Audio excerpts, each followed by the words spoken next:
This is our next adventure.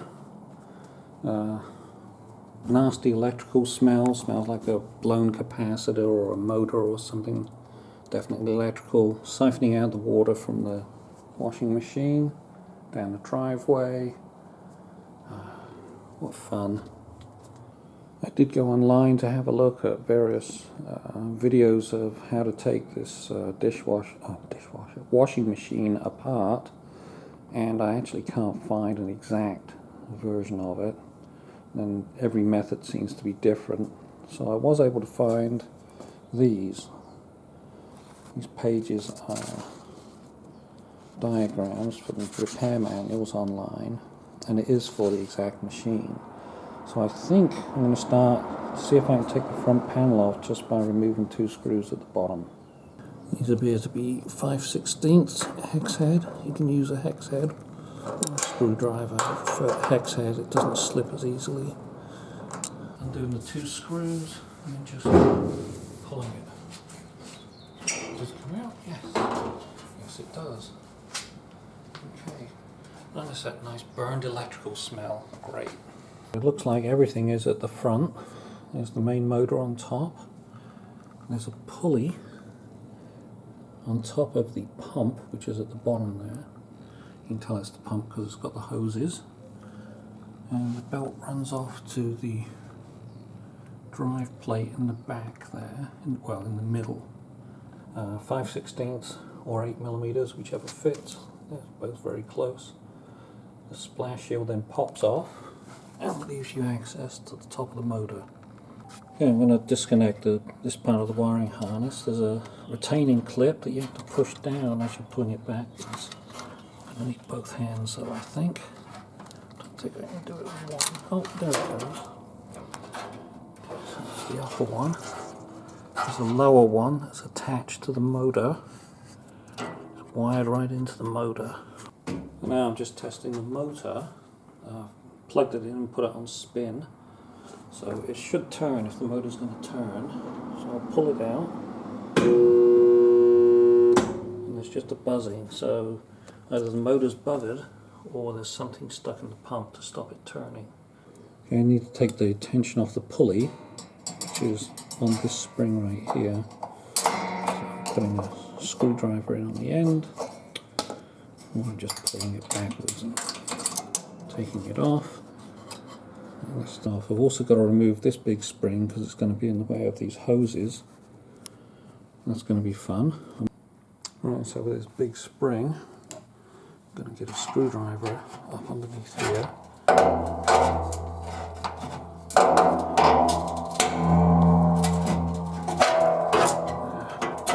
Hard to do one-handed. Lever it up and then lever it off.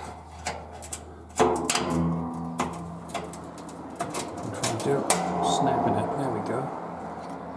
Alright, it's off. Okay, there are 4 screws holding the motor base in place. 2 on the bottom frame and 2 internally.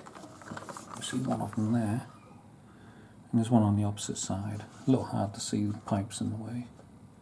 These are full of water too, by the way. So the motor is now loose, and that actually helps you get the belt off the inner pulley, which is a little finicky to do. You've got to get your fingers in there, there's sharp bits in there you've got to avoid cutting yourself on. I've got it off, so I should be able to pull it out now.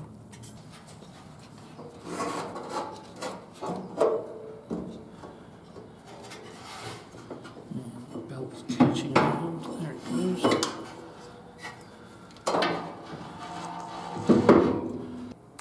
There it is, halfway out. I've got that kiddie litter tray under it, which hopefully should catch some of the water. Might need some help with it. I'll have to get my assistant out shortly. I'm starting to undo the hose clamps. They're 1/4" hex, so they're fairly easy. Okay, that's fun. It was probably about a gallon of water came out. So I did need 2 people, one to hold the kiddie litter tray while I held up the pump and pulled the hoses off. I noticed right away this is the pulley from the motor, and I can't turn it. So either the pump is seized or the motor is seized. Way down there is a nut, and I don't think I've got a socket that will reach that, unless it's, oh, it's an internal hex. Okay, I think I can do that. Okay, so the screws are what I want to say is an 1/8 inch internal hex, so I've got Allen keys that can open that. Very low torque actually, it's just enough to hold it in place. I stand corrected. These are actually those horrible little star-shaped things.